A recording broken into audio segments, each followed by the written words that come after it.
the first point that I want to make though is out of home, again, is no longer just this reach channel. It certainly then is less, I wouldn't describe it as an amplifier, but more as a multiplier because when used with other media channels really well, and if you've got the right integration, its impact a lot more significant. And I mean, I'll just quote you some data here. So where we have campaigns that are integrated, so you've got a combo of offline, online, you see 24 to 40% more effectiveness. And some of them deliver up to 9 times, return on investment.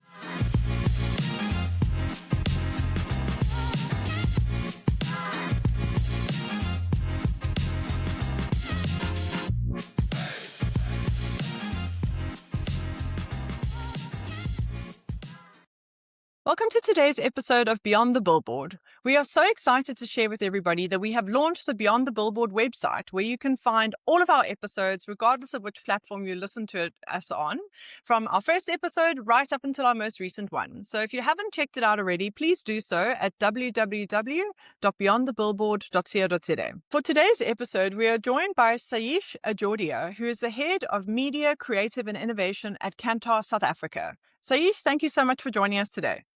Oh, awesome. Thank you for having me. We are so excited to get into today's episode because today we're going to be discussing what Kantar's research tells us about the strength and power of out-of-home and the effectiveness of out-of-home as a media channel. We've seen from the latest Media Reactions Media MasterChef that came out in February 2026 that out-of-home is the preferred channel that consumers want to be communicated on.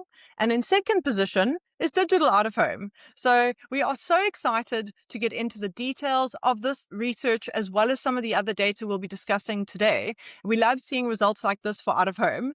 But before we get into all of that, I wanted to ask you, Sai, could you share with us a little bit about who is Kantar? What type of studies and research do you offer? And also, where would the panel that are interviewed come from that give these results that say they love out-of-home and screaming from the rooftops about it? So if you could just give our audience a little bit of background before we get into the detail of the episode.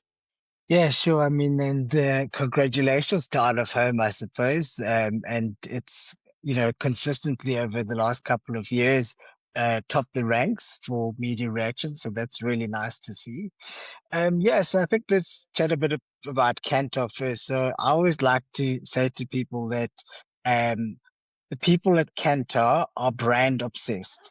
And we really are. We've got many things that we can um, research and tell you about, but ultimately our sole purpose and goal is to help brands grow. Um, and we do that by, measuring, listening, observing and understanding people, their attitudes, their feelings, their, intuitive responses to content. We understand how people feel about brands. So we've got quite a wide set of things that we do, but ultimately it really all comes down to how can we help your brand grow? And so, our main business is, helping brands track performance in market and kind of covering a more holistic marketing picture. My particular domain around media creative and innovation, that's really, sitting in an executional space. So if you've got a piece of copy that you want to test or you have no idea where to start with innovation, then that's where we would come in and help you map that journey.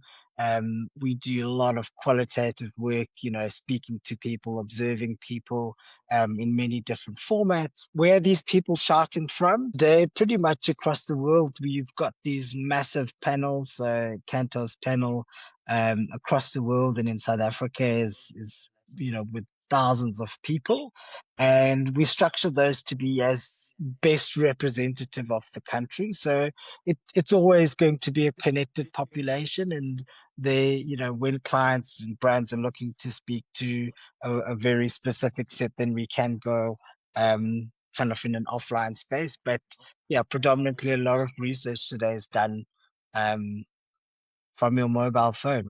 Thank you for sharing that, Sai. I think it's important for our audience to be set up to understand what is Kantar, what is your role, and also what is the offering. And I think for me, I'd like to also, before we get into some of the data and the research, and I know that Liv touched on the amazing media reactions results for out of home, which I know all of us often say and reference in the podcast episodes.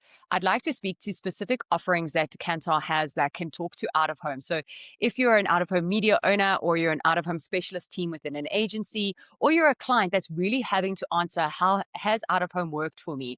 How do I prove out of home is working? Particularly for those marketing clients that need to obviously rationale back to their finance or their CFOs or their shareholders of the business, as they often have to do. They need to obviously showcase, how is this working for me? And it's a big question that a lot of out of home specialist teams in agencies or agency staff, media owners, and even clients are having to prove. And I wanted to ask, of the offering within Kantar, what is there that can support answering these types of questions? And I know one from my time back at WPP as head of out of home at Group M. One of those is a brand lift study, and obviously looking at a control and test environment, but being able to look at how out of home, which is such a great medium, and I'm interested to hear if you agree, such a great medium at building the brand saliency and brand equity, how that is actually doing that within your campaign, and having a Kantar study like your brand lift study to really showcase and underscore and to see if actually that out of home plus the creative, because media can just be the canvas, creative is obviously the context and the message, but looking at it holistically to see its effectiveness, and if it has proven its worth on the media plan. So what types of offerings do you have within Kantar that media owners themselves could obviously reach out and engage with you guys to kind of answer questions such as that? Kirsty, you're talking about brand lift, and we've done away with just a very simplistic brand lift, and we've now developed a suite of lift solutions, still very much premised on brand lift methodology, right? But what it does allow for you now is it gives clients and brands and even media owners, some kind of flexibility and adaptability based on what you're trying to do. And one of the phenomena that we all are very much aware of is this massive shift in media budgets towards digital, right? It's what we are able to do then is we've got something that we call a basic lift, which is designed for digital measurement. But also we can then add in one or two offline channels to understand if there's any uplift.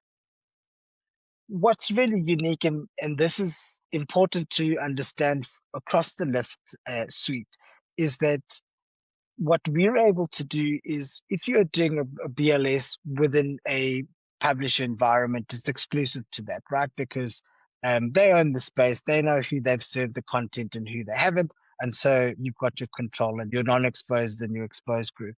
We don't have that, and we definitely don't have access to every single publisher's environment. So what we do is we ask people about their perceptions of a brand, right? And that will be done within a set of the category. And we understand that across the whole target audience for that particular brand.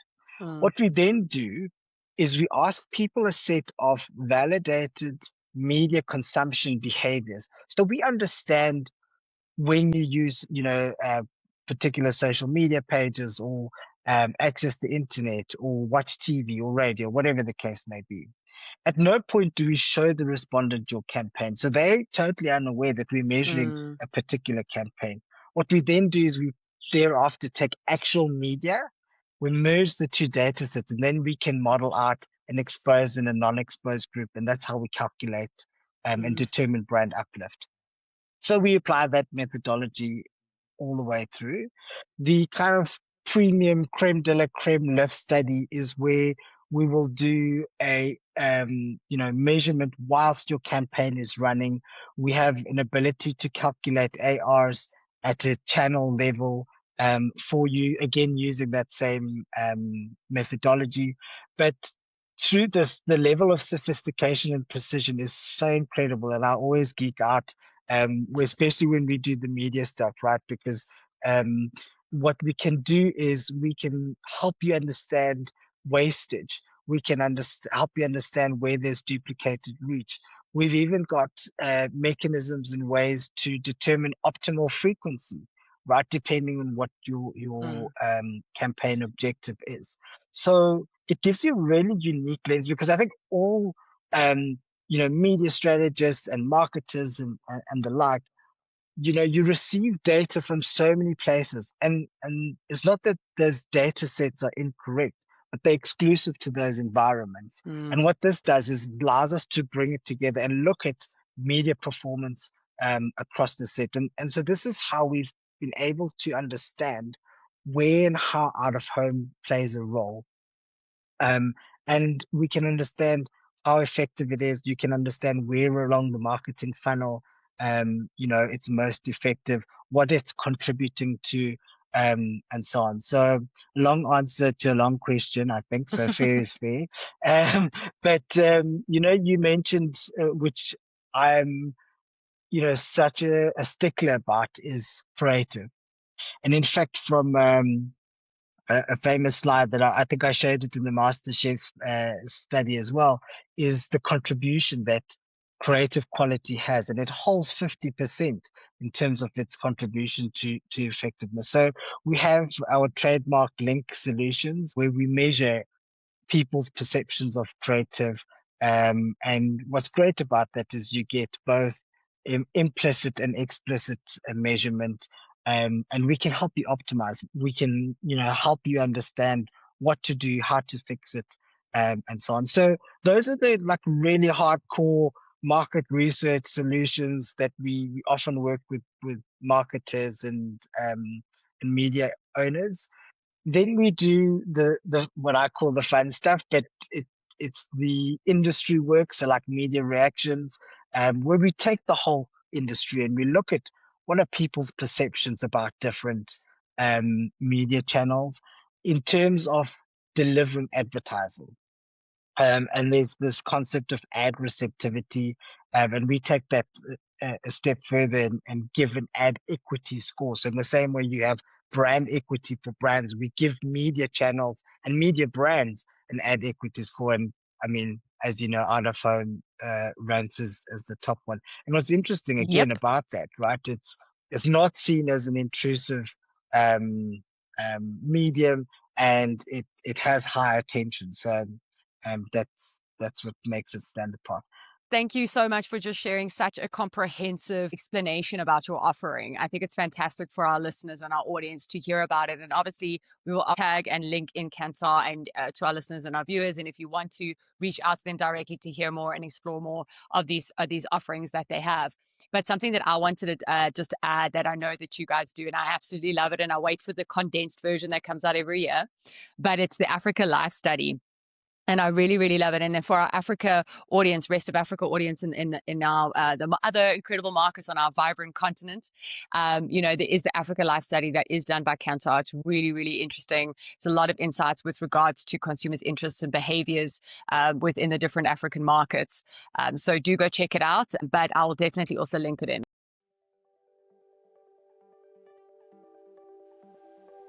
In a world of endless screens, what really gets people to look up? Out of Home has the power to stop scrolls in the real world. At JCDecaux, we help brands turn moments on the move into measurable impact. From classic billboards to dynamic digital out of home, we connect your message with the audiences that matter. We've spoken about now, media reactions. You and Liv have both touched on it, and how, consumers prefer to be spoken to on out of home, right? Because it's, not as intrusive, it's not as over targeted as online channels and formats. But what I would like to ask you is, how do you see it in comparison in performance against other media channels? And it's also about how is it this amplifier or this support channel to other channels? Have you seen anything that's come up from that, of how the medium has evolved from where it was to where it is now over the last few years, in comparison to other channels? And is it more so being a great amplifier? Olivia and I always speak about out of home and search working exceptionally well, right? We just had a guest on with us, digital media expert, the head of markets at digital marketing at MultiChoice Group, and she was also speaking about how out of home triggers this intent, right? And and if you look at the ocean nutrition, outdoor vital ingredients, neuroscience study. It's about this primer. It drives this intent. And then you want to follow through with search. And how amazing out of home is at amplifying search and really building search. So I'd love to hear what you have found over your years of experience and all the research and studies that you obviously have had access to. Before I answer your question, I mean that idea of intent, I always love using QSRs as a great example, because you know, you're driving home, and like McDonald's is such a great example. Um, they nab you, and before you know it, you're sitting in the drive-through ordering a Big Mac, right? And that's really the power of out of home. But to answer your question, I really do think that out of home certainly has evolved from just being this kind of pure reach channel, right? And is gaining in being more of a attention space that can garner high attention. And the media reaction study kind of speaks to that, where it's held the top rank in terms of ad equity for the last couple of years, and you've got digital out of home as well. And if you think of the attributes that sit behind it, why they rank it so highly, it's not intrusive, it's seen as trustworthy, and surprisingly, it's also seen as, giving those memory anchors and being a lot more memorable. Again, we have to remember those, not just the medium, it's the creative that Yeah. creates the memorability behind it. So, I see these days that a lot of campaigns that we're measuring, it's not just a kind of nice to have in part of media plans, right? In a lot of instances, we're seeing it as an anchor channel, especially in terms of being the balance of offline and online, because while online is fantastic, it still doesn't necessarily give you the reach that things like TV and radio and out of home does. Out of home, though, again, you've got to think about how you saturate the space. You can't just put a couple of billboards, along Winnie Mandela, and then hope the whole of Gauteng has seen it. So it certainly is starting to play quite a pivotal role. And the other part of your question was about how does it work with other channels. So I think that's the first point that I want to make, though, is out of home, again, if we agree that it's no longer just this, reach channel, it certainly then is less, I wouldn't describe it as an amplifier, but more as a multiplier.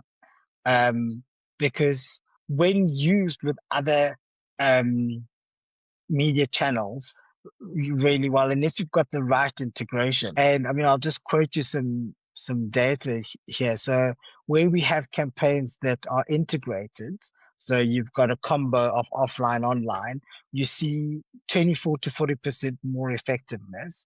And some of them deliver up to 9 times, return on investment. So there's massive, support and evidence for integration.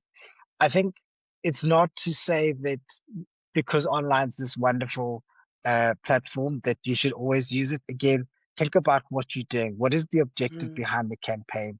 What is your brand? Does it make sense?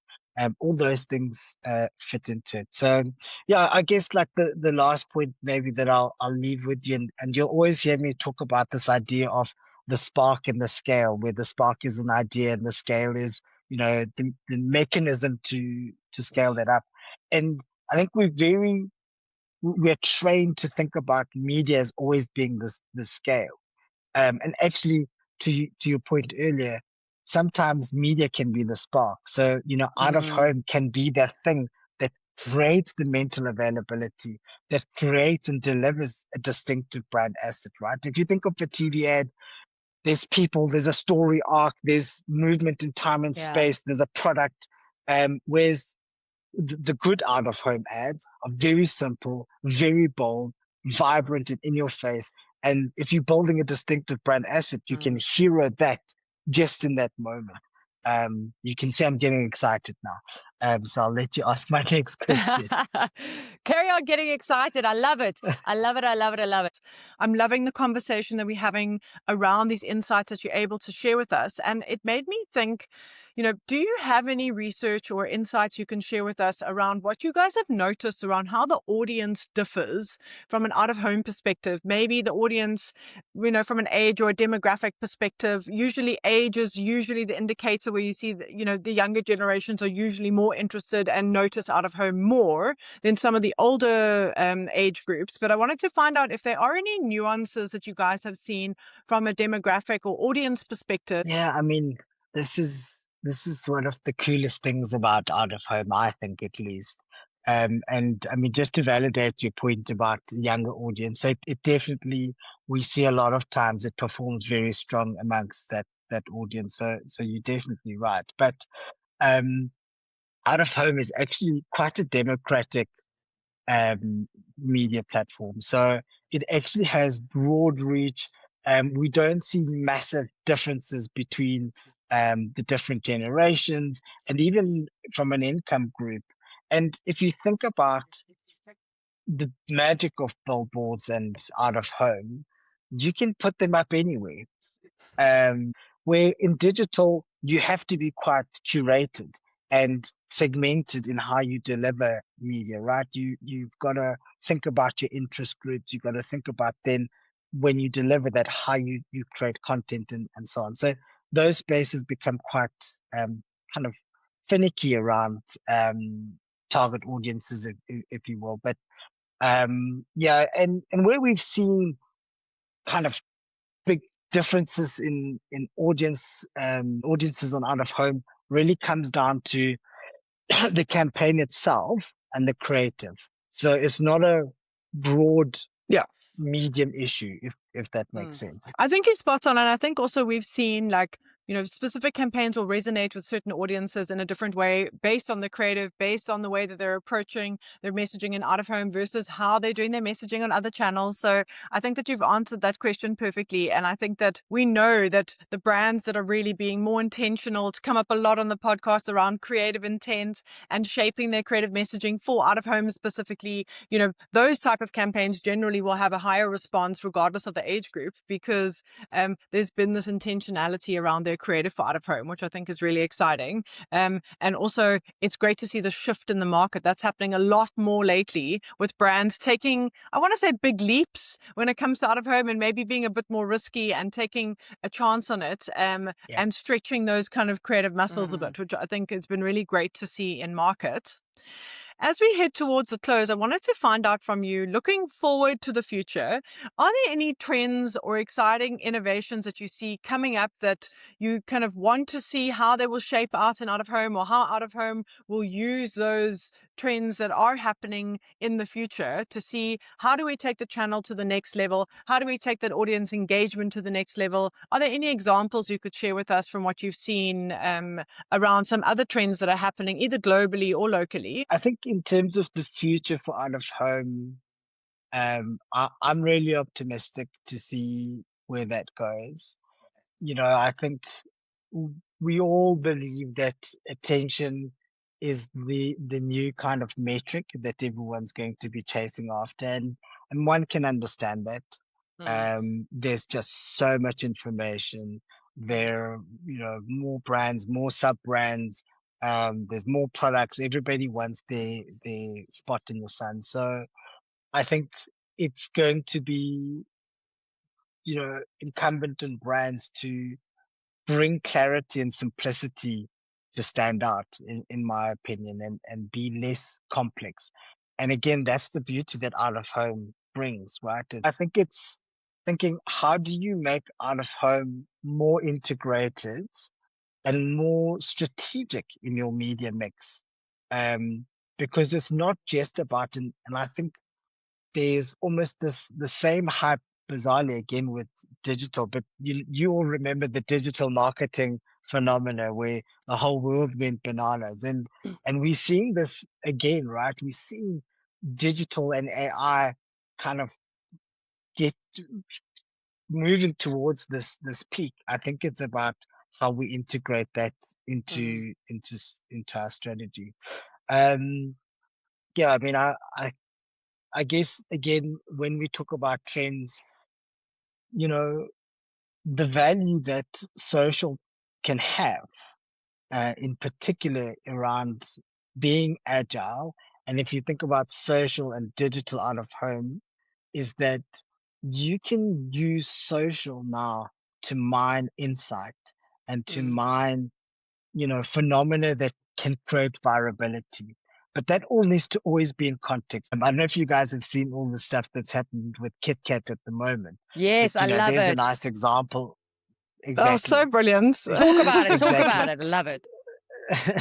So, I mean, exactly in that instance. So, is using social to mine those insights. And then we know that out of home is a place that can give us the attention, that we has high trustworthiness, that isn't intrusive. So, how can we, and that for me is the future, brands that are able to very quickly take the insight, create something, and get it on a digital out of home. Those are the guys who are going to win. So, yeah, I guess for me, those are the type of things that I would be looking and excited to see, happen in the future.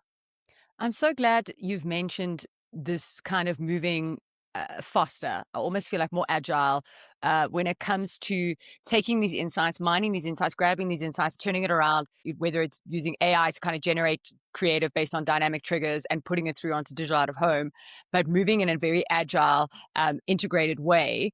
I love that you've raised that because the brands that are already doing that, like we've had Jessica from Nando's on the podcast before, and we really even said to her, do you have a live war room? Like, do you have an active 24/7 war room? Because you have insights, you grab the insight, you're posting on social, you're already tapped in. It's, that speed as to which they are doing exactly what you're saying is like tapping into that insight, making sure that insight and that social listening is aligned to their brand and obviously their brand personality and their brand truth, picking it up and then obviously pulling it through onto media platforms, which I think is so amazing. And if we can start seeing that level of agility and that type of thinking and approach for digital out of home, because digital out of home, Mark Flies always says, it has a statement which I absolutely love, is that digital out of home is like giving a shot in the arm to TV, because the speed as to which you can get creative out on digital out of home is unparalleled. It's crazy. You could do it so quickly. So if we can start being as agile as these types of brands are currently doing on digital media platforms in a digital out of home way, I think that's just something exciting for the future to look forward to and Yeah. hopefully see more of. Yeah, Kirsten, and if I can just add to that, the key to that agility, and that this is what our data is absolutely clear about, and I'm often quite ruthless when it comes to looking at creative effectiveness on out of home, is that clarity will always beat complexity. So you've got the insight, it's understood in pop culture, Mm. it's gaining traction. We don't need an overly complex billboard to explain it. A while back, there was the most beautiful creative from Vaseline, where this Gogo was rubbing the cream. I mean, how gorgeous was that? And that is very simple and clear. You don't need an explanation. You don't need more. Um, all you see is this young kid and the Google rubbing Vaseline, and the depth of that creative is immediately clear.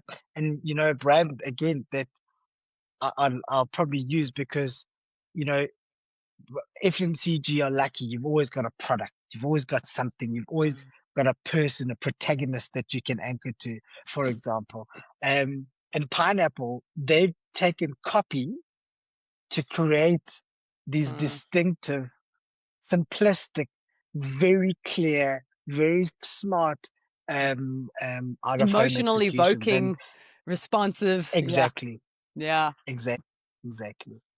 That Vaseline ad was absolutely amazing. It was so emotive from such a simple I can't think of another campaign recently that stood out with such a powerful association through Absolutely. such a simple image. And also to see it kind of from an out-of-home perspective, also, it obviously lived on other media channels too, but it was a great way to bring such a big, clear message. And I doubt they had any arguments about how many words should be on the billboard. It was like, there's one picture and a logo, and that was about it. So it really was such a fantastic campaign. The other thing I also wanted to touch on is you mentioned Kit Kat. Kit Kat always catches me off guard, and I don't know why, because their campaigns are fantastic.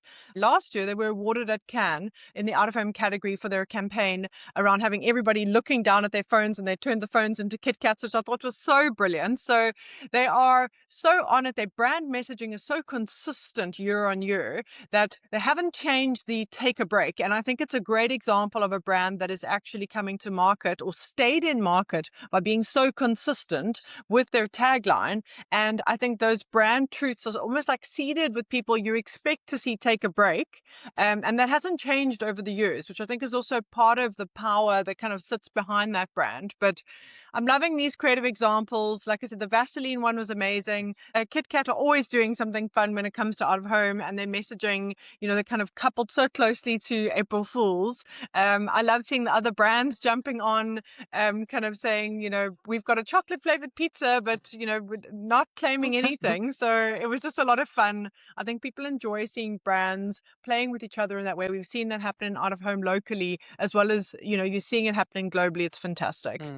Yeah, and if I were to leave you with one message, and you've kind of hit on that point with Kit Kat, is that for any brand out there, your positioning, your core needs to be so clear that it can be timeless, but your campaign executions need to be timely.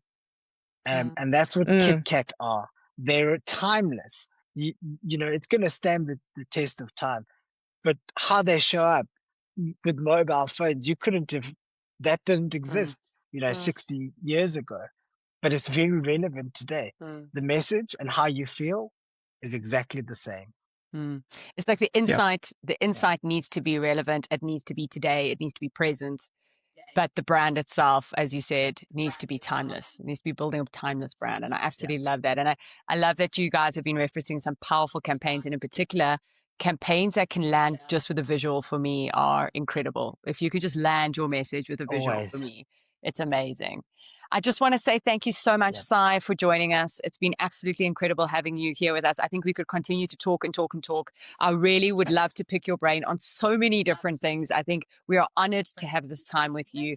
And thank you. And obviously to all our listeners and our audience, we'll obviously link in Kantar if anyone wants to have any further conversations. But we hope that this episode has been valuable and insightful for you. And thank you for joining us today. Thank you, Sai. Thank you so much. It's been so awesome. Thank you to the sponsor of today's episode. Your support helps make Beyond the Billboard possible and helps us to bring you the first and only out-of-home podcast in South Africa. Thanks for joining us today to go Beyond the Billboard. Subscribe to our podcast to ensure you don't miss out on our exciting content. Join us again to go Beyond the Billboard. 1, 2,